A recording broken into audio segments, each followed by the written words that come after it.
के उतरते हैं। आपने देखा होगा वैली में हमने 2 लोकसभा सीट पिछले चुनाव में 2024 के में नहीं लड़ी थी। तो सबके पीछे एक रणनीति होती है निसंदेह। और बाकी आपको किस तरह से देखो सुशील पठानिया जी ने समझाया कि वहाँ किस तरह से आतंकवाद में कमी आई है, किस तरह से वहाँ नॉर्मलसी आ रही है। तो और दूसरी बात का मैं आपको जवाब देना चाहता हूँ, आपने कुछ बताया कमी।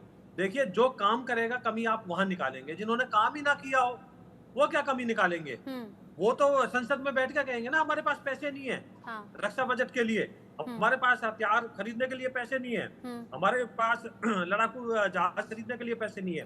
तो मैं ये बताना चाहता हूँ जम्मू कश्मीर बदलाव की ओर चल पड़ा है। ठीक है, अब इस बदलाव में आम जनता चुनेगी किसे, ये देखना दिलचस्प रहेगा। अनुमा आचार्य जी, आपने कहा था कि मोहब्बत है सबसे बड़ा मसला, और क्या इसी मोहब्बत के लिए लोग आज वोट डाल रहे हैं, ऐसा विश्वास आपको है? हालांकि जो जानकार है, चुनावी जानकार, वो कह रहे हैं आज के फेज में तो कम से कम कांग्रेस और एनसी को फायदा हो रहा है, यहाँ बीजेपी उस तरीके से बढ़त नहीं बना रही, ऐसा चुनावी जानकार कह रहे हैं।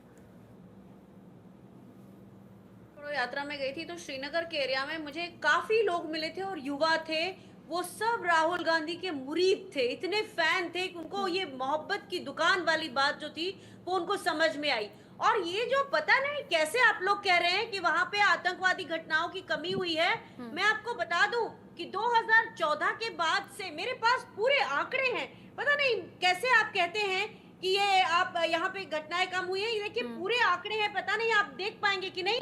2014 के बाद से ना केवल लोगों के आतंकवादी हमले बढ़े, बल्कि टेररिस्ट आउटफिट भी बढ़े, जो कि 135 तक हो गए थे, वो 700 तक पहुंचे। और दूसरी चीज, पिछले 100 दिनों में 26 आतंकी हमले, हमारे 21 जवानों की शहादत, इसको क्या कहेंगे? इस तरह के नैरेटिव बोलने वाले ये जानते नहीं है कि कांग्रेस की सरकारों ने 3000 डिफरेंट टाइप्स के जहाज खरीदकर भारतीय वायुसेना को चौथे नंबर की विश्व की वायुसेना बनाया था। मोदी सरकार ने सिर्फ 36 जहाज खरीदे और कुछ तेजस।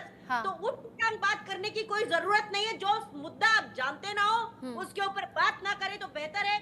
बीजेपी की इसी तरह की जुमलेबाजी को पक्ष विपक्ष में अक्सर ऐसे ही तर्क और वितर्क होते हैं, पक्ष विपक्ष में अक्सर ऐसे ही आरोप प्रत्यारोप भी होते हैं। रचना जी 5 सेकंड का दीजिए, जवाब 5 सेकंड, लेकिन 5 सेकंड से ऊपर नहीं सर, प्लीज, और भी मेहमान है। हाँ विजय जी, जल्दी से विजय जी।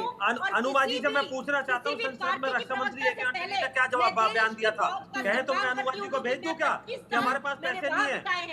बुलेट जैकेट जो है, ऐसे तो 5 सेकंड से ऊपर हो जाएंगे। अहमद अयाज साहब, अहमद अयाज साहब, ऐसी बातें करते हो आपके राहुल गांधी जो प्रो ठीक है, अहमद अयाज साहब बोलेंगे। अहमद अयाज साहब के साथ घूम के मीटिंग करते हैं।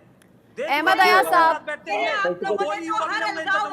अनुमा जी प्लीज शांत हो जाइए, टाइम यूं ही चला जाएगा, इसे टाइम वेस्ट होना कहते हैं। विजय जी, अनुमा जी, मेरी रिक्वेस्ट है, विजय जी, अनुमा जी, मेरी रिक्वेस्ट है, आप आम लोगों पर छोड़ दीजिए ना, आप आम लोगों पर छोड़ दीजिए, वो लोग फैसला करेंगे। अहमद अयाज साहब जल्दी से, अहमद अयाज साहब रिएक्ट कीजिए। अरे चुप तो करे ना कोई। जैसे मैंने पहले भी बताया, पॉलिटिकल पार्टीज इधर उधर करके बड़ा चढ़ाकर बातें करते रहते हैं, और पता होना चाहिए कि आम आदमी की क्या सिचुएशन है, उसका क्या सोच।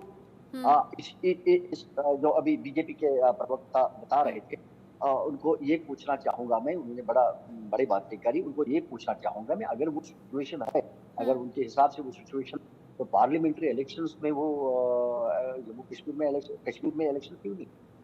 अगर उनको ये था कि हम बहुत कुछ किया है वहां पे, या इस वक्त भी डर के सिर्फ 18 या 19 कॉन्स्टिट्यूएंसी में क्यों लड़ रहे हैं? उसका मतलब है उनको पूरा सेंस है ये चीज कि हमारा ग्राउंड क्लियर नहीं। तो इसी तरीके मैं कह रहा हूँ, ये मैं बीजेपी की ही बात नहीं कर रहा हूँ, हर एक पॉलिटिकल पार्टी का यही सोच है। यही अपने ठीक है। ललित अंबरदास जी, चूंकि बहुत देर से आप बोलना चाह रहे थे, प्लीज जल्दी से आप 20 सेकंड में वाइंड अप कर दें।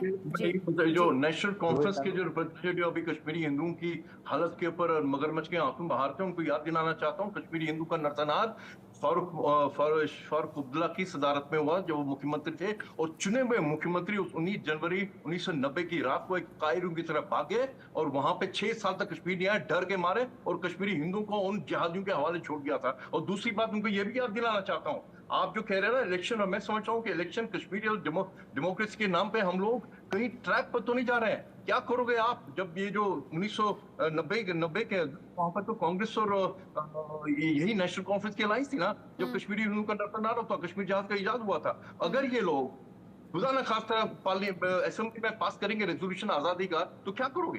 कल ही खुमैनी ने हमारी को एम्बेरसमेंट कर दिया, इतना गलत सा बयान दे दिया वहां पे, और यहाँ के कश्मीर हिंदुस्तान के अपोजिशन और हिंदुस्तान के इस्लामिस्ट को वेलकम कर रहे हैं। हाँ। तो मैं समझता हूँ कि एक प्रिकेरियस सिचुएशन है। कश्मीर जहाज एक मिलिट्री प्रॉब्लम है, एक दिन में नहीं खत्म होगी, उसमें वक्त लगेगा, और उसके लिए स्ट्रेटेजी फॉलो की जा रही है। जम्मू कश्मीर ही क्या, कोई भी प्रॉब्लम एक दिन में खत्म नहीं होती, लेकिन आज जम्मू कश्मीर के लोगों के